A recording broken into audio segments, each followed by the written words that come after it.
신앙생활 할 때 우리의 최고의 목표라고 한다면 하나님을 영화롭게 하는 것과 하나님을 그분 안에서 즐거워하는 것이라고 말할 수 있겠습니다. 이것은 웨스트민스터 소요리 문답에서도 잘 나와 있는데요. 즉 나의 원함이 예수님을 믿고 나서 무엇이 되어야 하는가라고 했을 때는 하나님이 가장 기뻐하시는 것, 하나님께서 가장 즐거워하시는 것이 우리의 인생의 목표가 되어야 한다라고 생각합니다. 이것을 잘하는 방법이 무엇일까라고 생각할 때는요, 하나님께서 주신 율법과 계명을 잘 지키는 것이 바로 성경에서는 하나님을 즐겁게 하는 것이다라고 말하고 있습니다. 요한복음 14장 21절에 나의 계명을 지키는 자라야 나를 사랑하는 자다라고 말하고 있습니다. 네, 여러분, 현실은 어떻습니까? 하나님을 너무나 사랑하는데, 우리 하나님을 믿고 하나님을 사랑하는데 우리가 하나님의 계명을 지켜야 하잖아요. 근데 계명을 지키고 말씀을 따르는 게 쉽습니까? 어렵습니까? 예, 쉽다라고 말씀하시는 분은 참 존경스럽습니다. 근데 참 쉽지 않은 것 같아요. 우리는 하나님을 기쁘시게 하는 것 알고, 그리고 그것을 위해서는 내 계명을 최선을 다하여 율법을 지키고 행해야 되는데, 우리는 하나님을 기쁘시게 해야 하는 것을 알지만 하지 못하는 때가 많습니다. 매일 우리는 죄를 범하고 행하는 것을 발견하게 됩니다. 여러분, 이 사실은 이스라엘 백성을 통해서도 알 수 있는 것이, 하나님께서 하나님을 어떻게 잘 섬길 수 있는지를 잘 알려주셨어요. 시내산의 그 계명을 통하여서 잘 지키라고. 근데 이스라엘 백성은 잘한다고 열심히 한다고 했지만 결국은 잘 안 되었습니다. 실패했어요. 로마서에서도 이런 우리 안에서 매일 일어나는 이러한 갈등들이 잘 설명하고 있는 게 바로 이 로마서 7장의 말씀인 것 같아요. 한마디로 이렇게 이야기하잖아요. 나의 원함은 늘 율법을 원하고 따르려고 하지만 나의 행함은 늘 반대된다. 이 이야기를 볼 수 있습니다. 여러분, 아이를 집에서 키워보면 이 아이들의 모습을 중에서 발견하는 게 참 있죠. 아이들은 가르치지 않았는데 나쁜 것은 참 잘도 이렇게 잘 하고 있어요. 나쁜 건 혼내서 다음에 안 하겠다고 약속도 받아요. 그렇지만 또 하고 있는 모습을 보게 돼요. 혼나면서도 안 해야 되는 것도 알아요. 그런데 혼난다는 것도 알면서도 결국 하게 되고 있는 이 아이들의 모습을 볼 때는 우리들의 모습을 보는 것 같잖아요. 하나님께서 그렇게 하지 말라고, 그거 아니라고 이야기를 하는데 또 하고 있는 우리의 모습들, 게으르지 말라고, 하나님 말씀대로 이렇게 살라고 이야기를 하는데 또 우리는 하나님 말씀과 반대되는 길을 갈 때가 종종 있다라는 거예요. 혼나지만 또 우리는 그렇게 하고 있어요. 근데 우리의 마음속 깊은 곳에는 정말 하나님을 실망시키게 드리기 위해서 그렇게 했느냐? 여러분, 아니라는 거죠. 정말 하나님을 실망시키고 하나님 앞에서 나는 이 계명대로도 지키고 싶지 않다라는 마음과 고백이 있었다라면 우린 예수님 믿는 걸 한번 점검을 해봐야겠죠. 근데 모두가 다 마음속에 예수님을 믿는 분이라면 이 계명을 정말 잘 지켜서 하나님을 기쁘시게 해드리고 싶다라는 마음이 있어요. 우리 자녀도 잘 키우고 싶다라는 마음이 있어요. 근데 정작 그게 잘 안 돼요. 오늘 말씀은 보면 그렇죠. 마음은 따르고 싶은데 행동은 안 된다는 거예요. 15절을 한번 보죠. 곧 원하는 이것은 행하지 아니하고 도리어 미워하는 그것을 행한다. 미워하는 그것이 뭐예요? 죄라는 거예요.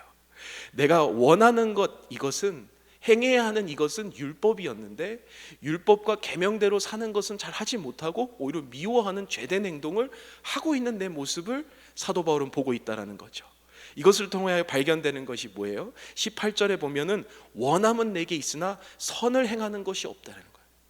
나는 정말 원하는데 선이 행하는 것이 없어요. 19절에는 더 나아가서 어떤 이야기를 하냐면요, 선은 하지 아니하고 도리어 원치 아니하는 바 악을 행하고 있다는 것을 이야기해요. 여러분, 이 이야기를 보면요, 예수님 믿기 이전의 고백과 같이 보이잖아요. 그래서 어떤 주석가들은 실제로 사도 바울이 예수님 믿기 이전의 고백이 이 고백이었다, 로마서 7장의 고백이었다라고 이야기를 하는 분들도 있었어요. 왜냐하면 사도 바울의 고백 중에 이런 고백들이 쭉 보면은 이런 고백이 있거든요. 14절에 보면 나는 죄 아래 팔렸다라는 고백도 있어요. 그리고 21절에 보면 악이 나와 함께 있다라는 고백이 있습니다. 그리고 24절에 보면 이 사망의 몸에서 누가 나를 건져낼 수 있습니까? 나는 비참한 사람입니다. 25절에는 하나님의 법을 육신으로는 죄의 법을 섬기고 있다. 죄의 법을 섬기고 있다라고 이야기하고 있잖아요. 악이 있고 사망의 몸에 있고 죄의 법을 섬긴다는 이런 표현들은요, 사도 바울이 육신에 있는 사람, 그러니까 예수님 믿지 않는 사람들에게 썼던 표현들이에요. 근데 그러한 모습들이 마치 예수님 믿지 않는 모습들처럼 보여지는데, 여러분 우리가 알 수 있는 것은요, 사도 바울은 지금 예수님 믿기 이전의 모습을 고백하는 것이 아니라 지금 예수님 믿고 나서, 지금 그의 삶에 있어서 예수님 믿고 난 그의 신앙인으로서의 삶을 지금 묘사하고 있는 거예요. 그 단편적인 예를 중에 하나를 보면 사도 바울은 이 고백 중에 이런 고백도 있어요. 내 속사람으로는 하나님의 법을 즐거워한다는 거예요. 하나님을 믿지 않으면 어떻게 하나님 법을 즐거워할 수가 있겠어요? 하나님을 믿고 하나님의 율법을 너무나 사랑하니까, 이것을 따르고 싶으니까 그의 고백 속에는 사랑하고 따르고 싶다라는 고백이 있잖아요. 근데 동시에는 잘 안 된다라는 거죠. 그리고 또한 이 구절들이 전부 다 현재 시제로 적혀 있어요. 과거에 있었던 일을 적고 있는 것이 아니라 내가 지금 로마서 1장 복음 이후에 지금 적어 나가고 있는 이 모습은 내가 지금 경험하고 있는 내용입니다.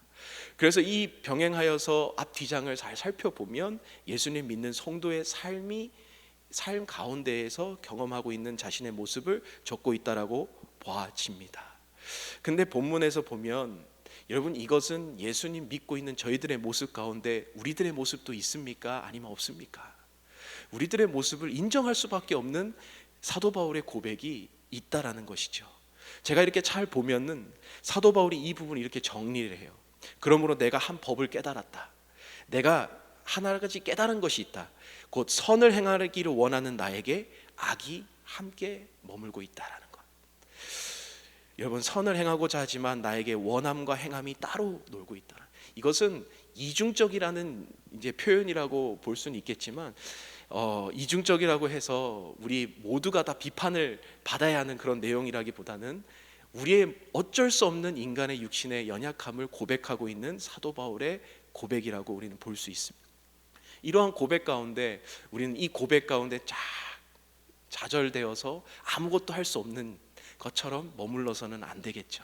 저는 이 말씀을 통하여서 저에게는 세 가지 질문을 던져보고 싶습니다. 이 세 가지 질문 가운데에 우리가 다시 한번 회복이 일어나는 저희들의 모습이 되기를 원합니다.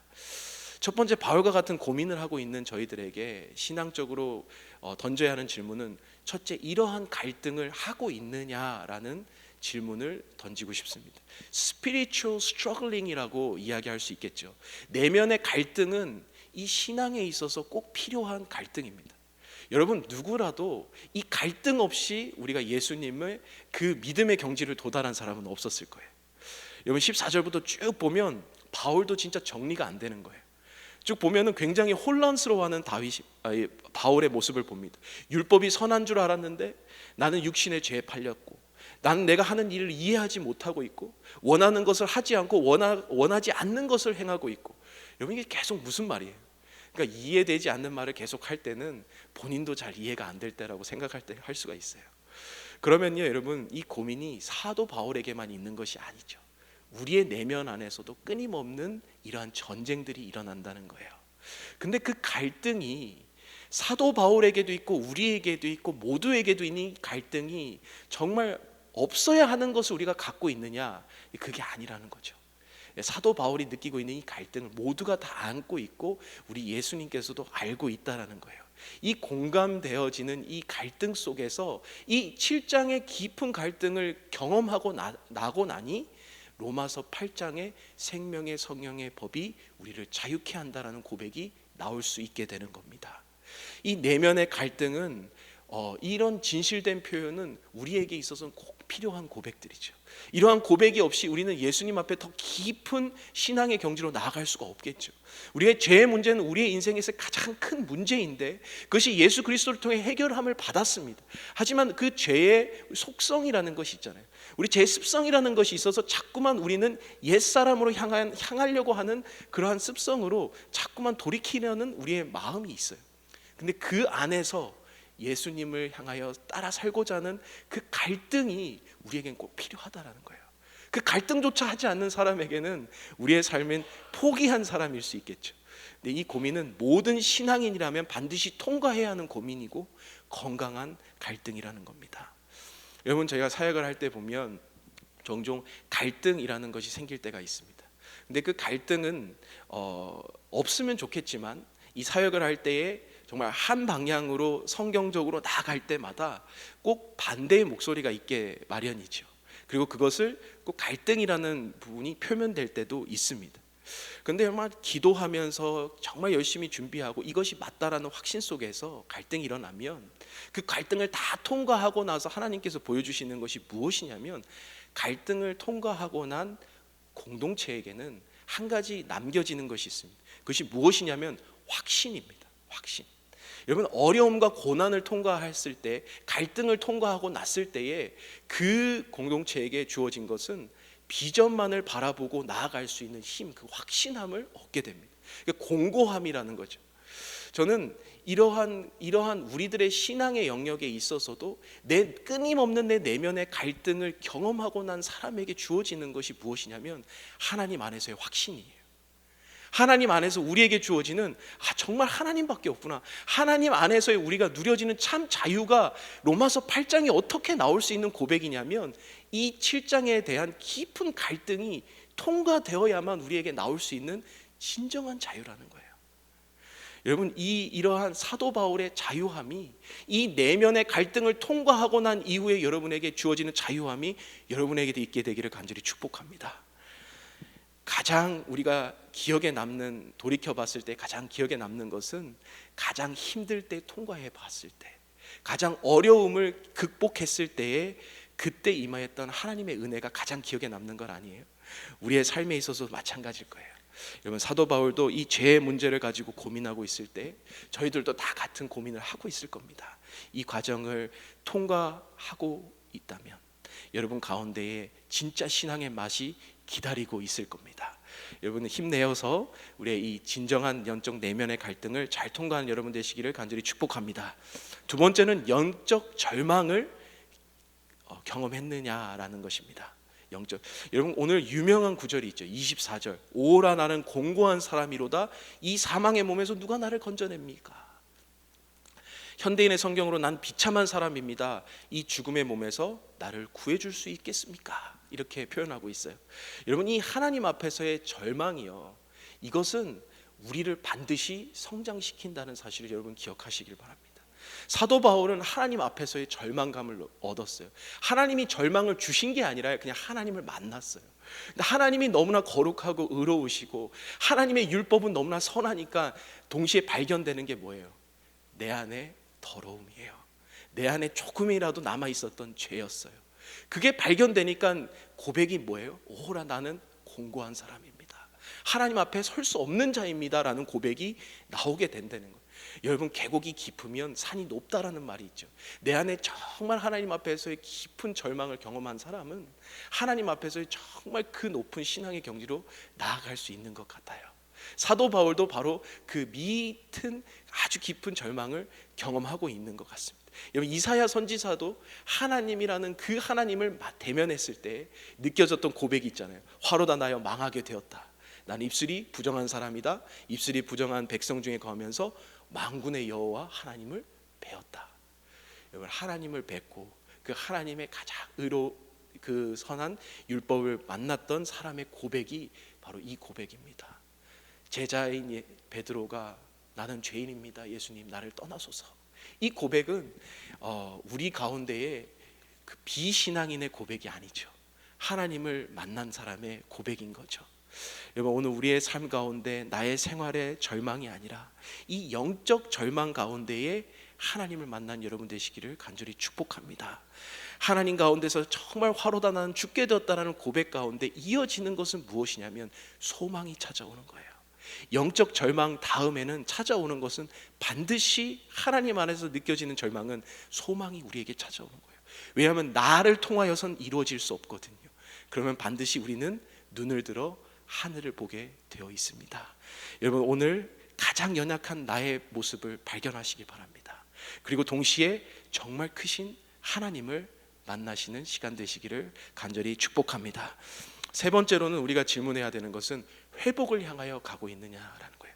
Spiritual recovery, 이게 정말 중요한 거죠.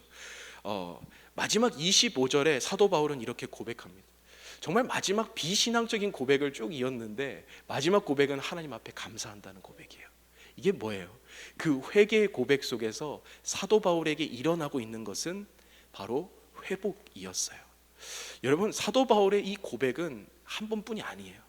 고린도전서에 보면, 에베소서에 보면, 그리고 디모데전서에 보면은 나는 죄인 중에 괴수입니다. 나는 만삭 때부터 태어난 죄인입니다. 나는 물건과 같은 존재이며 없는 것과 같은 존재입니다. 만물의 찌꺼기와 같은 존재입니다. 본인을 그렇게 낮추면서 회개의 고백을 하나님 앞에서 하게 되는 거예요. 여러분, 하나님 앞에서의 그 정말 깊은 절망과 내면의 갈등 속에 회복은 언제 일어나냐면 이 사도 바울의 고백과 같이 나는 부족합니다라는 고백 속에 회복이 일어나게 됩니다.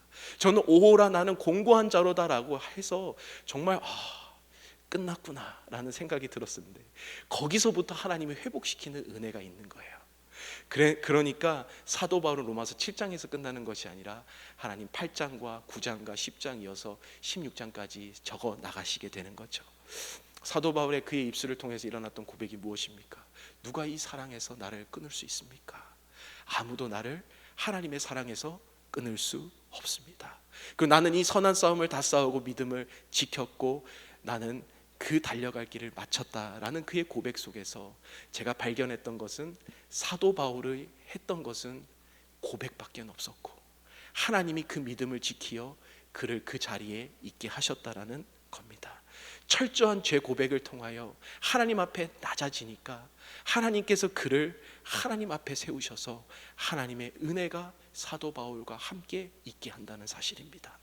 저는 로마서는 이러한 은혜가 우리에게 있다라는 거예요. 가장 지혜로움이 하나님의 미련한 것보다 낫지 않고 가장 강함이 하나님의 약함을 이길 수 없다라는 그 고백이 어디서부터 나왔겠습니까?